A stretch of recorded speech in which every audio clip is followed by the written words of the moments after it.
직장인 10명 중에 7명이 겨울 우울증을 앓고 있다는 기사를 읽었습니다.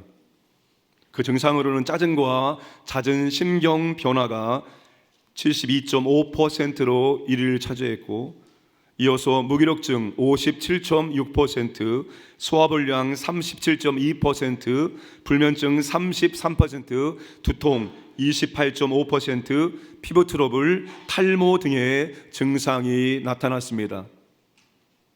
이 기사가 몇 년 전의 이야기일까요? 정확하게 12년 전의 이야기입니다. 그러면 12년 후 지금 우리나라는 어떨까요? 화면에 통계를 보겠습니다. 2021년도에 우리나라 중고 청소년 4명 중에 1명은 일상생활을 중단할 정도의 우울감을 느꼈다라고 말하였습니다. 2023년도에 어린이 우울증이 최근 5년 새에 배 가까이 늘어난 것으로 조사가 되었습니다.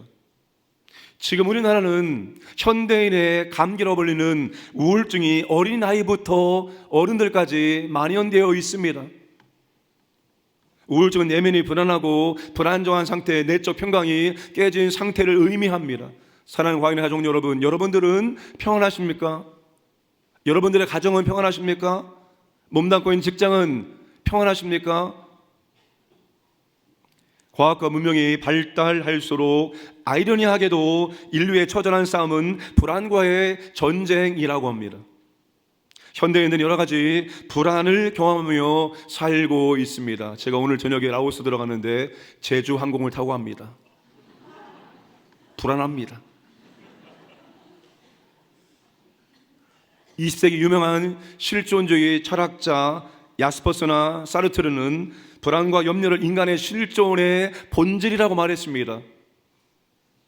본질은 고유의 성질로 처음부터 그렇게 만들어졌다는 뜻입니다. 정말 하나님께서 우리를 그렇게 염려하고 근심하며 걱정하며 불안에 떠는 존재로 만들었을까요? 성경은 그렇지 않다고 말합니다. 에덴 동산에 아담이 얼마나 평안하십니까? 그에게는 불안함이, 두려움이, 근심이, 걱정이 없었습니다. 그런데 어느 날 아담이 한 번도 보이지 않는 이상한 행동을 했습니다. 창세기 3장 8절에서 10절 말씀입니다. 여호와 하나님의 낯을 피하여 동산 나무 사이에 숨은지라. 여호와 하나님이 아담을 부르시매 그에게 이르시되 내가 어디에 있느냐? 하나님의 소리를 듣고 내가 벗었으므로 두려워하여 숨었나이다. 아담은 에덴 동산에서 하나님께서 창조하신 것들을 경작했습니다. 경작의 기쁨과 즐거움을 누렸습니다. 그런데 에덴 동산에서 아담의 가장 큰 기쁨과 즐거움은 하나님과 대화하고 하나님과 교제하는 삶이었습니다. 그러나 선악과를 먹은 후에 아담이 하나님의 얼굴을 피하여 숨었습니다. 하나님의 소리가 아담아 내가 어디 있느냐 말할 때 두려워 피하여 숨었습니다. 아담은 두려워했습니다. 아담은 불안했습니다. 무엇이 아담을 불안해하고 두려워하는 존재로 만들었습니까? 바로 죄입니다. 아담은 범죄 후에 불안해하고 두려워하고 염려하는 존재로 추락했습니다. 아담이 범죄함으로 하나님과의 관계가 깨어졌기 때문입니다. 그 깨어진 관계 속으로 불안과 염려가, 근심과 걱정이 들어왔습니다. 죄는 아담의 내적 평강과 하와와의 공동체의 외적 평강도 깨트렸습니다. 예수님이 이 땅에 오신 목적은 죄로 말미암아 하나님과 깨진 관계를 회복시키기 위함입니다. 로마서 5장 10절 말씀에 곧 우리가 원수 되었을 때 그의 아들의 죽으심으로 말미암아 하나님과 화목하게 되었은즉. 예수님이 십자가를 통해서 우리의 죄를 다 갚아주시고 십자가의 죽으심으로 주님이 하나님과의 깨어진 관계를 회복시켜 주셨습니다. 사랑하는 광인의 가족 여러분, 우리는 그리스도 안에서 하나님과 샬롬의 관계를 맺을 수 있습니다. 더 이상 적대 관계, 원수 관계가 아니라 하나님과 우리는 평화의 관계를 맺을 수 있습니다. 그래서 하나님을 가리켜서 평강의 아버지라고 말하는 것입니다. 바울은 오늘 본문에서 그 점을 강조하고 있습니다. 7절과 9절 말씀을 보시면 하나님의 평강의 하나님이, 바울은 두 가지 중요한 사실을 알려줍니다. 첫째는 하나님의 평강이 어디에 임하게 되느냐, 둘째 하나님의 평강이 어떻게 임하게 되느냐입니다. 하나님의 평강이 어디에 임할까요? 7절과 9절은 각각 결론에 해당됩니다. 7절은 4절부터 시작된 말씀의 결론입니다. 7절 하나님의 평강이 각 개인의 마음과 생각에 임하게 된다는 것입니다. 개인의 내적 평강에 대한 말씀입니다. 반면에 8절 9절은 하나님 평강이 교회 공동체 가운데 임하게 되는 겁니다. 공동체의 외적 평강에 대한 말씀입니다. 우리 4절부터 9절까지 말씀 본문의 구조를 좀 함께 보도록 하겠습니다. 4절, 5절, 6절 말씀은 성도 개인의 덕목입니다. 세 가지 명령 동사입니다. 기뻐하라, 알게 하라, 아뢰라입니다. 우리가 만약에 이 세 가지 종목을 감당할 때 7절에 그리하면 결과로 하나님 평강이 임합니다. 내적 평강이 우리의 마음과 생각에 임하게 된다는 것입니다. 8절은 공동체의 덕목입니다. 교회 공동체 안에 있는 성도들이 서로가 서로에게 대할 것입니다. 6가지입니다. 진실, 경건, 정의, 정결, 사랑, 칭찬. 그리하면 9절의 결과입니다. 평강의 하나님이 공동체에 임재하심으로 그 공동체가 아버지의 평강이 임하게 된다는 것입니다. A와 A 다시는 방법이고 B와 B 다시는 결과입니다. 빌립보 교회의 문제 중에 하나는 서로 경쟁적으로 복음을 전하고 경쟁적으로 교회를 섬기는 것입니다. 신앙이 미지근한 것보다 열정 있고 뜨거운 게 낫습니다. 그러나 빌립보 교회처럼 열심히 경쟁이 되면 개인과 교회 공동체의 평안이 깨어지게 될 수가 있습니다. 빌립보 교회는 개인의 내적 평강과 공동체 외적 평강이 필요한 상황입니다.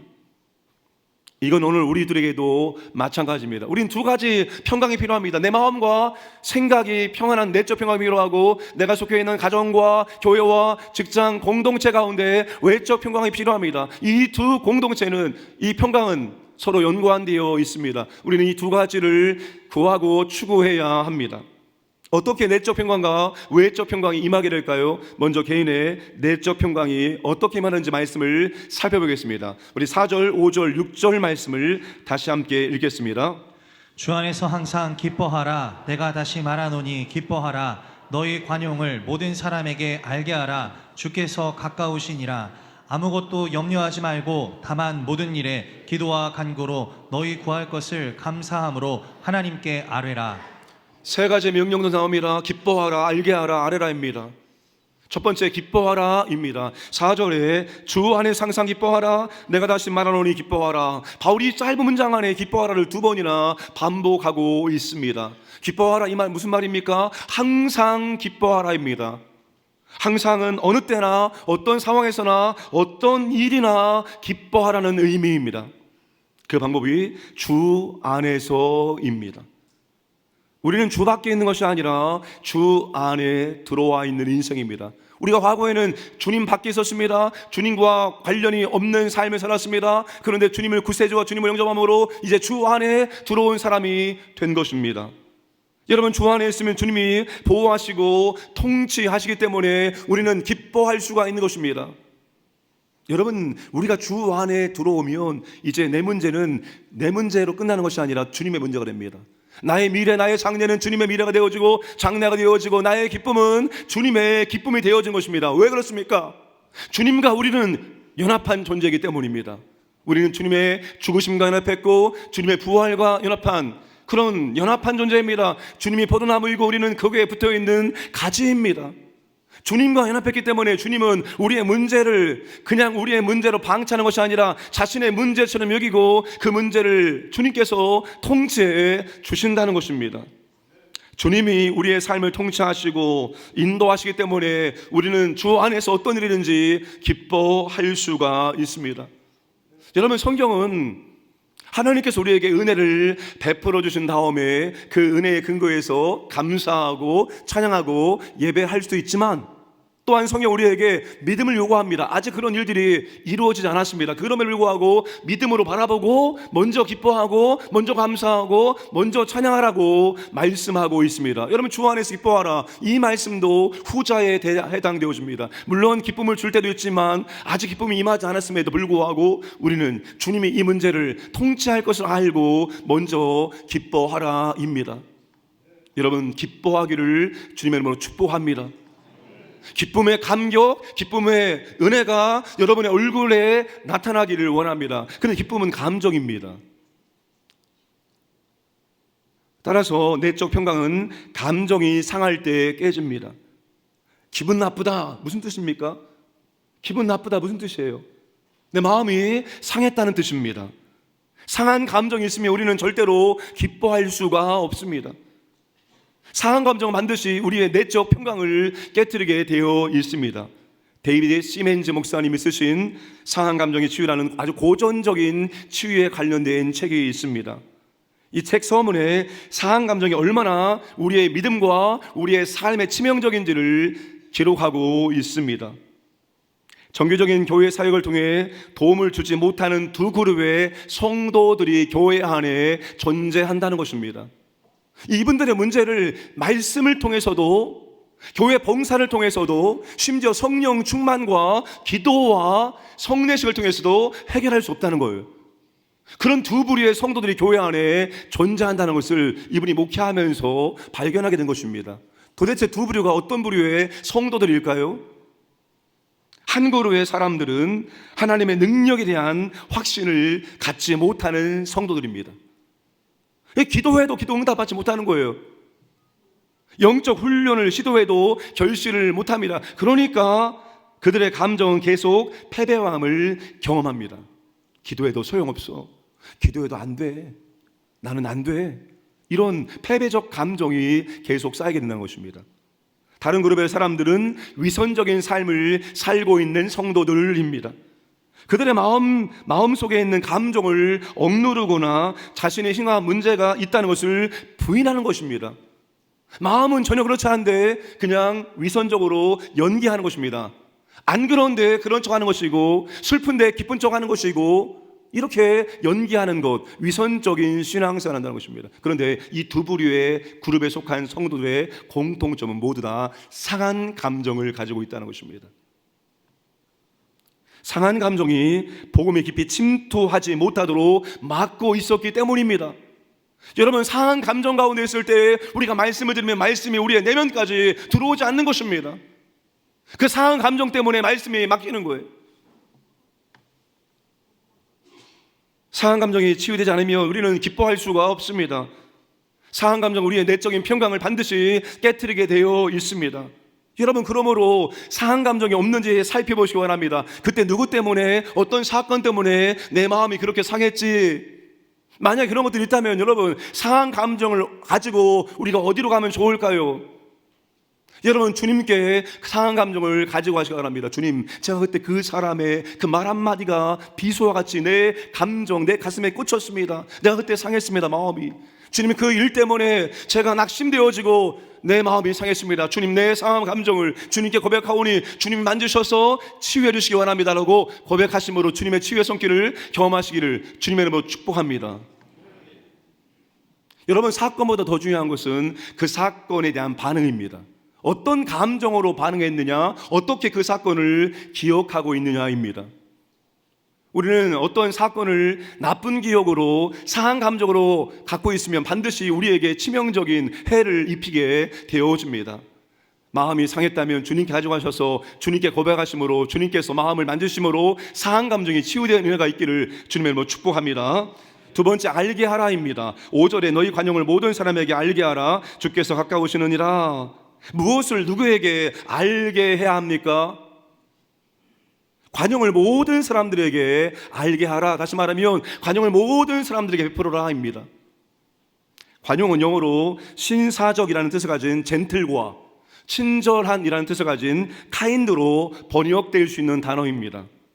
그러니까 타인을 신사적으로 친절하게 대하는 것이 관용입니다. 제가 제일 못하는 게 이겁니다. 좀 친절하게, 좀 상냥하게, 좀 아부도 하고. 저희 장모님이 항상 그랬어요, 저한테.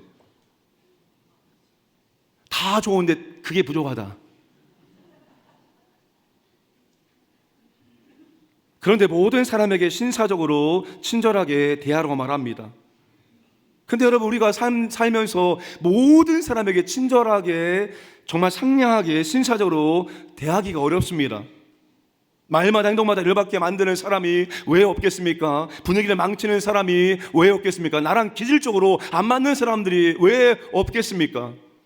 그런 사람에게도 신사적으로 친절하게 대하라는 것입니다. 그런 분들에게도 환영을 베풀라입니다.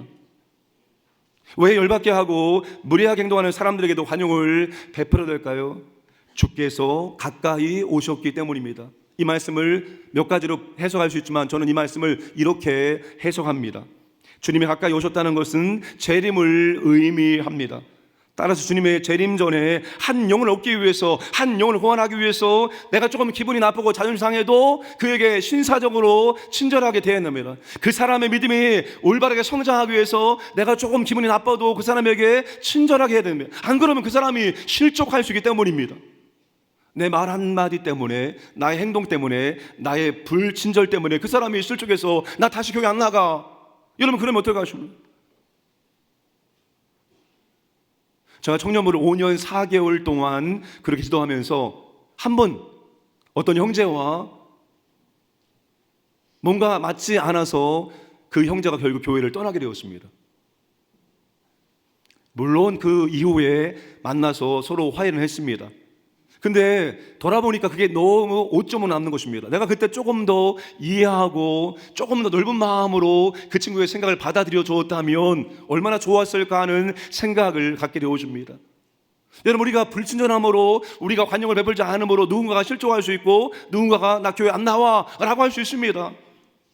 그러니 여러분, 주님이 옆에서 다 보고 있고 주님의 재림이 있기 때문에 한 영혼을 구원하기 위해서, 그 영혼이 믿음이 바르게 성장하기 위해서 우리는 조금 기분이 나빠도 내 자존심을 내려놓고 관용을, 친절을 베풀어야 할 것입니다.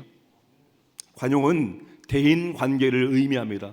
우리가 일이 어려운 게 아니라 뭐가 힘들다고요? 사람과의 관계가 가장 힘들다고 말합니다.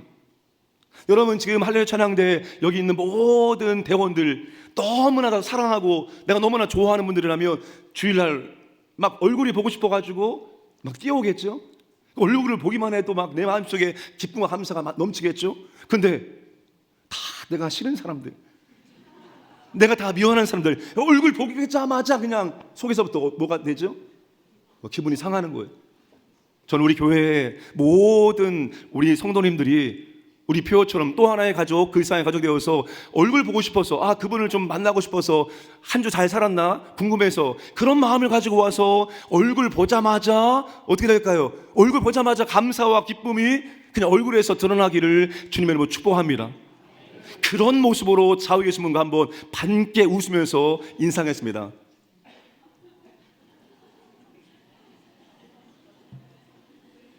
그런 관계 되기를, 웃는 관계 되기를 주님의 이름으로 축복합니다. 혹시라도 우리 교회 안에서 나와 좀 관계가 껄끄럽고 좀 불편한 분이 있으면 여러분 위에서 축복 기도해 주시고 화해해야 될 거 아닙니까? 뭐 선물을 주든지, 말하기 힘들면 그냥 선물을 딱 주고 가면 되는 거예요. 그러면 이해할 거 아닙니까? 네가 주는 선물 내가 안 받아. 그러면 안 됩니다. 받으셔야 됩니다. 우리가 정말로 교회 안에서 관계가 정말로 풍성한 사랑하게 되기를 주님의 이름으로 축복합니다. 세 번째 아레라입니다. 6절에 아무것도 염려하지 말고 다만 모든 일에 기도와 간구로 너희 구할 것을 감사하면 하나님께 아뢰라. 아무것도 염려하지 말고, 염려하지 말고는 명령동사입니다. 염려하지 말라입니다. 근데 아무것도는 모든 것을 포함합니다. 그러니까 이 세상을 산다는 것은 염려할 것이 너무나 많다는 것입니다. 돌아서면 염려할 것, 또 돌아서면 염려할 것뿐이라는 것입니다. 지금 염려하고 있는 것이 무엇입니까? 오늘 밤 잠들기 전에 메모지에 하나씩 써보시길 바랍니다. 그리고 할 수 없는 것, 해결할 수 없는 것을 염려하지 말고 하나님께 하나씩 아뢰며 기도하기를 원합니다. 기뻐할 수 없는 상황, 간용할 수 없는 상황, 염려할 수밖에 없는 상황은 다 우리의 내적 평강을 깨트리는 것이고, 그것들은 전부 다 하나님께 기도할 기도의 제목들입니다. 여러분, 기도하는 시간을 좀 더 늘려보시길 바랍니다. 기도하는 시간을 늘리면 염려는 줄어들고, 기도하는 시간이 줄어들면 염려는 커지게 되어 있습니다. 우리가 매일마다 이렇게 하나님께 예배드리면 너무나 좋지만 우리의 삶이기 때문에 매일 예배를 못하잖아요. 그래서 그렇지만 주일날 하루만큼은 와서 예배드리잖아요. 우리가 월, 화, 수, 목 금, 토, 주일, 일주일 동안 매일매일 꼬박꼬박 기도 시간한다면 좋지만 그렇게 할 수 없을 때 있잖아요. 그럼 일주일에 한 번이라도 내가 기도하는 시간을 정해놓고 기도해야 될까요? 그 기도 시간이 언제입니까? 금요 성령 기도회 시간입니다. 내가 그날만큼은 내가 교회 나와서 내가 그동안 기도하지 못한 것, 일주일 동안 기도하지 못한 것을 내가 이날 몰아서 기도하겠다. 여러분, 이런 정신을 가지고 한 달은 좀 기도에 집중하는 것이 필요합니다. 저도 기도가 부족합니다. 그래서 제가 이번에 금요 성령 기도회 때 이렇게 선포했습니다.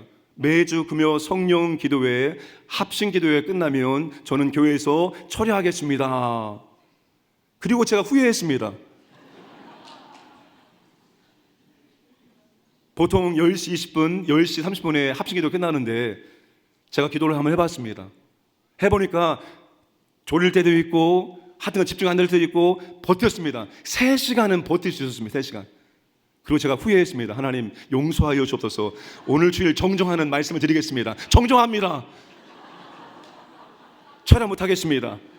그런데 3시간은 하겠습니다. 제가 금요 성령기도에 그동안 기도하지 못한 것 몰아서 3시간은 제가 끝나고 기도하려고 합니다. 여러분들도 정말로 한 달은 좀 정해서 기도를 많이 하는 그런 시간으로 보낼 수 있기를 원합니다. 또한 기도하라는 것은 하나님과 영적 관계를 우리가 살펴야 하는 겁니다. 기도는 하나님께 드리는 것입니다. 그런데 하나님과 영적 관계가 잘 세워지지 않은 분들은 기도하지 않습니다.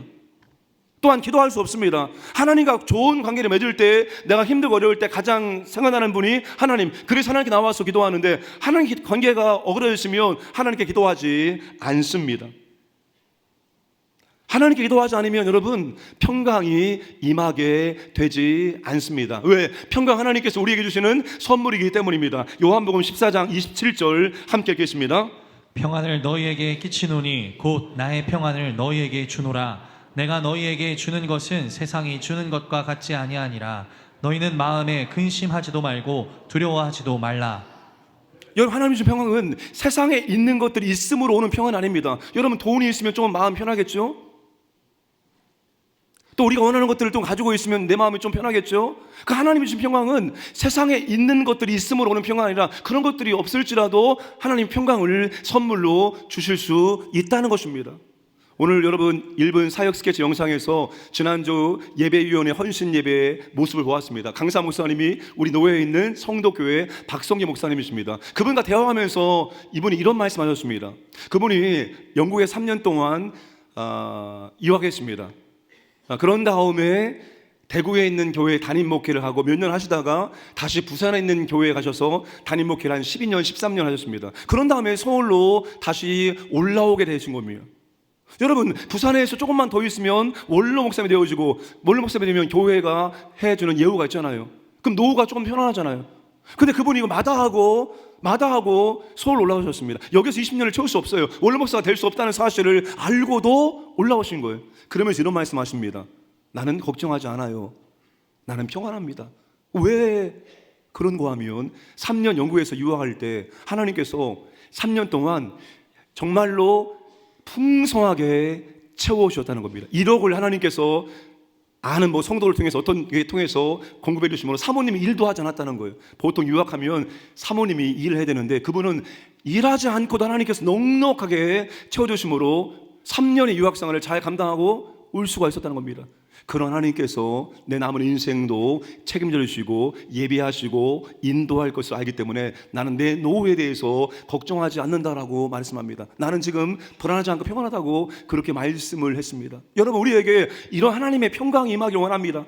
이것도 없고 저것도 없고 하박국 선지자는 열매도 없고 외양간에 소도 없고 아무것도 없어요. 없어. 그런데 나는 감사하고 나는 노래하고 예배드리는 그 하박국 선지자의 그 마음, 하나님이 주시는 평강이 있기 때문에 그렇게 되는 줄로 믿으시기 바랍니다.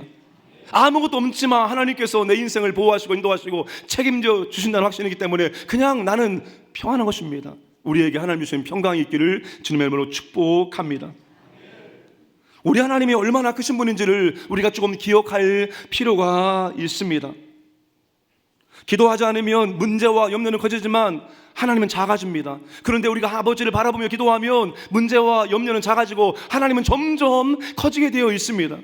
요한복음 10장 28절 29절 내가 그들에게 영생을 주노니 영원히 멸망하지 아니할 것이요 또 그들을 내 손에서 빼앗을 자가 없느니라. 그들을 주신 내 아버지는 만물보다 크심에.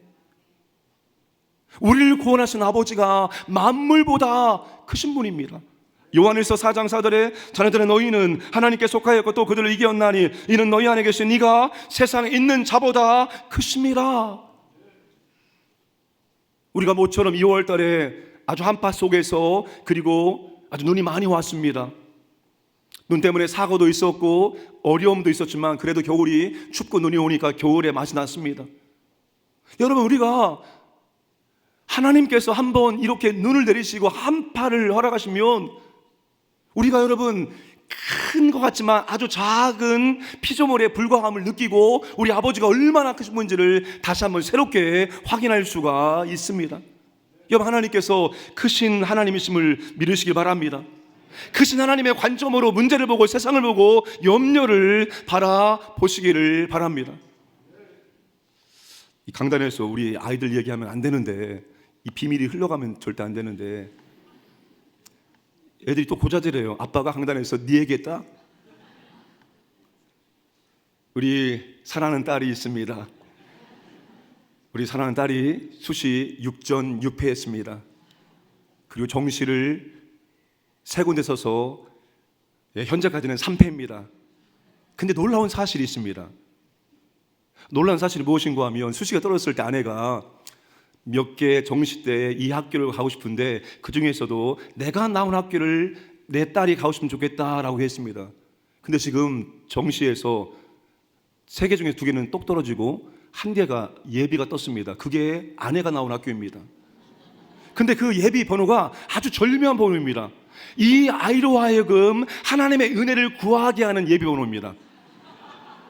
엄마가 그걸 가지고 얘기했어요. 야, 이거 내가 보았을 때는 될 수 있다. 근데 지금 너한테 기도가 필요하다. 너의 기도를 하나님께 받기를 원하셔서 이 정말 딱 이 절묘한 예비 번호를 줬다. 그러니까 너 이제 새벽을 깨워서 기도해야 될 것 같다 했더니만 그 아이가 뭐라고 했을까요? 새벽을 깨워 기도한대. 이 놀라운 사실입니다. 저는 놀라웠습니다. 얘가 새벽기도 나온다는 말을 들었는데 저는 정말 놀라웠습니다. 저는 하나님께서 그 아이에게 너의 믿음을 가지고 내게 은혜를 구하고 그렇게 함으로 이루어지는 것을 경험함으로 이 아이의 믿음을 세우기를 원하신다라고 생각을 했습니다. 하나님께서 이 말에 책임을 지어 주실 것을 확신합니다. 이러다 안 되면 안 되는데 여러분, 하나님께서 기뻐하라 알게하라 아뢰라 그리하면 어떻게 하십니까? 7절 말씀을 다 함께 읽겠습니다. 그리하면 모든 지각에 뛰어난 하나님의 평강이 그리스도 예수 안에서 너희 마음과 생각을 지키시리라.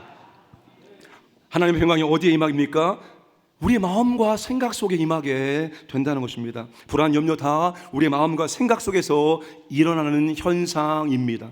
불안과 염려는 환경을 바꾼다고 해서 해결되는 문제가 아닙니다. 불안과 염려는 환경에 지배받는 것이 아니라 우리 마음과 생각에 지배를 받기 때문입니다.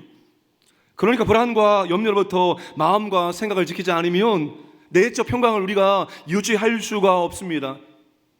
잠언 4장 23절에 모든 지킬 만한 것 중에 더욱 내 마음을 지키라 생명의 근원이 이에서 남이라. 로마서 8장 6절에 육신의 생각은 사망이요 영의 생각은 생명과 평안이라. 여러분, 문제는 우리의 마음과 우리의 생각이라는 것입니다. 우리의 마음과 생각 속에 불안과 걱정이 들어가면 불안과 걱정이 만들어지게 된다는 것입니다.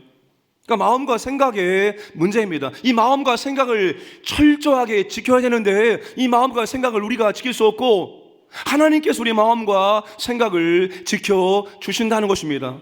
지킨다는 이 단어는 군사가 도시의 성문에서 지킨다는 것입니다. 들어올 것 들어오고 들어오지 못할 것은 견고하게 막아준다는 것입니다. 하나님께서 우리의 마음과 생각을 지켜주심으로 꼭 필요한 생각을 하게 하시고 그렇지 않은 불안과 염려 걱정은 몰아내게 해 주신다는 것입니다.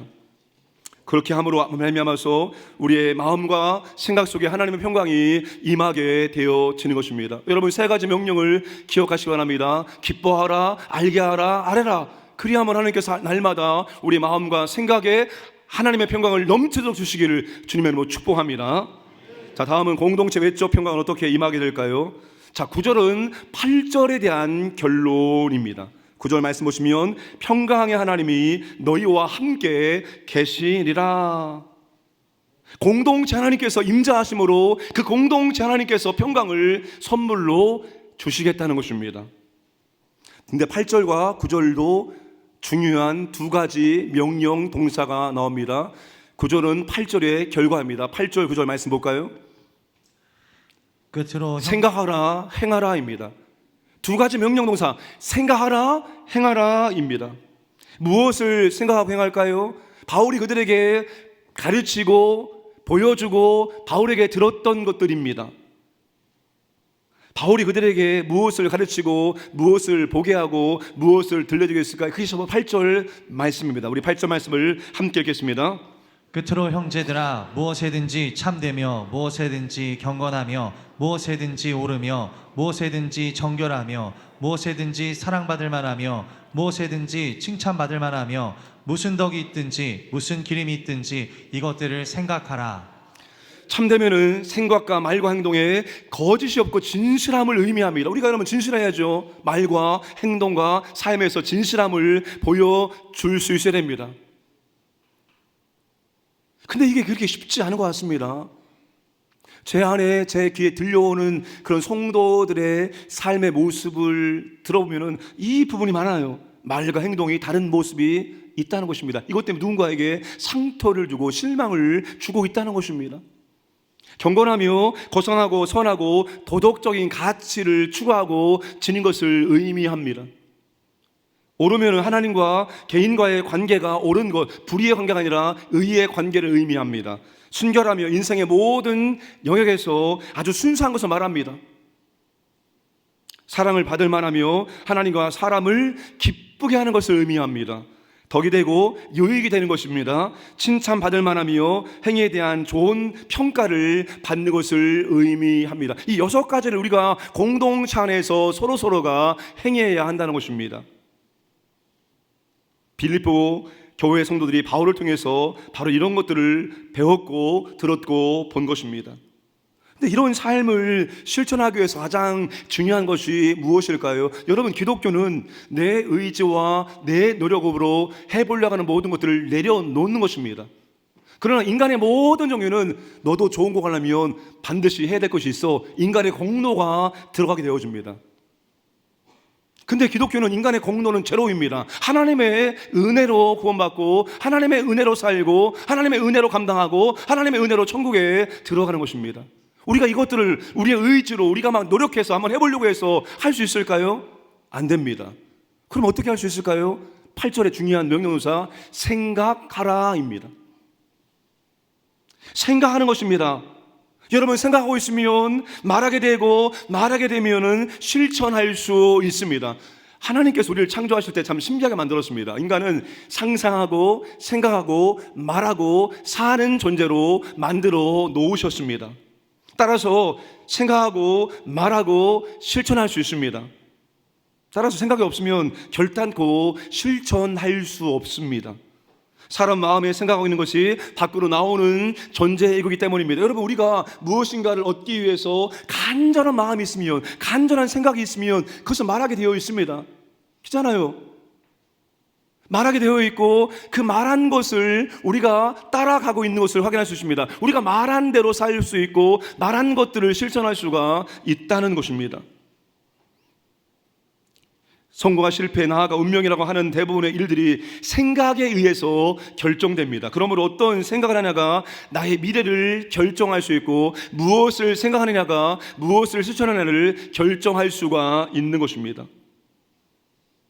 저는 오늘 칼럼에 정말로 미래 광야교회를 상상하는 글을 썼습니다. 여러분이 칼럼의 4가지를 읽어보시면서 어떤 생각이 드셨습니까? 이건 불가능한 일이죠. 이건 있을 수 없는 일이죠. 지금 보신 분들은 안 보신 분들이죠. 그래요. 4가지는 전부 다 불가능한 일들입니다. 그런데 하나님께서 저한테 상상해라, 꿈을 꿔라, 생각해라, 그렇게 감동을 주셨기 때문에 저는 글로 썼고, 그리고 저는 이것을 계속해서 생각합니다. 또 생각합니다. 생각하니까 기도하게 되어지는 겁니다. 간절히 기도합니다. 그리고 하나님께서 이루시면 이루어지는 것입니다. 생각하십시오. 그리고 말하십시오. 그리고 그렇게 순종하시기를 주님의 이름으로 축복합니다. 생각은 하나님의 생각과 사람의 생각과 마귀의 생각이 있습니다. 여러분, 만약에 우리 욕심에서 나오는 생각과 마귀의 생각을 붙잡으면 우리는 잘못될 수가 있습니다. 가룟 유다가 왜 예수님을 은 30배 팔았습니까? 마귀가 팔 생각을 집어 넣어 줬기 때문입니다. 요한복음 13장 2절에 마귀가 벌써 시몬의 아들 가룟 유다의 마음에 예수를 팔려는 생각을 넣었더라. 그 생각을 붙잡은 거예요. 그 생각을 붙잡으니까 결국 그 생각대로 가룟 유다가 실천에 옮겨서 예수님을 팔아 넘기게 된 것입니다. 그러니까 우리 머릿속에 나오는 생각이 다 나의 생각이다, 다 하나님의 생각이다라고 생각하면 큰 오산이고 착각입니다. 분별해야 됩니다. 혹 이것이 마귀의 생각 아닌가 우리는 분별할 수 있어야 됩니다. 여러분, 하나님의 생각, 나의 생각, 마귀의 생각 중에서 하나님의 생각이 우리 가운데 넘치게 하는 방법은 무엇입니까? 이사야 55장에 보시면 나옵니다. 여러분, 하나님 말씀을 묵상하고 마음속에서 우리 마음속에 생각 속에 하나님 말씀을 집어 넣어야 됩니다. 그러면 여러분, 그 말씀이 생각이 날 수밖에 없고 그 말씀대로 말하게 되어지고 말씀대로 기도하게 되어지고 그리고 말씀이 이루어지는 것을 우리의 삶 가운데 경험할 수 있습니다. 저는 신방 가기 전에 오늘 신방 가서 어떤 말씀 나눌까 고민하면서 잠시 기도하죠. 하나님 아버지, 오늘 이런 신방이 있는데 오늘 어떤 말씀 나누면 좋을까요? 주여, 필요한 말씀을 생각나게 하여 주옵소서라고 기도하고, 그리고 주시는 말씀을 가지고 가서 말씀을 나누면 이런 고백을 합니다. 정말 내게 꼭 필요한 말씀, 지금 내 상황이 이 말씀의 상황입니다라고 고백하는 경우가 얼마나 많이 있는지 모릅니다. 여러분, 하나님 말씀을 우리의 생각 속에 가득가득 채워 놓으심으로 그 생각이 떠올라서 말하고 기도하고 그 생각이 우리를 이끌고 그 생각이 이루어지기를 주님의 이름으로 축복합니다. 말씀을 정리하겠습니다. 개인의 내적 평강과 공동체의 외적 평강은 하나님이 우리에게 주시는 선물입니다. 하나님께서 내 마음과 생각을 통치하시면, 내 마음과 생각 하나님이 가득하시면 내 마음에 하나님의 평강이 임하게 됩니다. 하나님이 우리 가정 가운데, 우리 교회 가운데, 우리 시장 가운데 임정하시고 함께 하시면 그곳에 평강이 임하게 됩니다. 하나님의 내적 평강과 외적 평강은 조건이 있죠. 그리하면 임하게 됩니다. 기뻐하고 관용을 베풀고 기도하면 내 마음과 생각이 자유케 되어지고 평강이 임하게 되어지고, 6가지를 우리 공동체 안에서 서로가 서로에게 감당할 때 하나님의 임재가 우리 가운데 임함으로 우리 교회가 더욱더 편하게 될 것입니다. 이 평강이 우리에게 있기를 주님의 이름으로 축복합니다.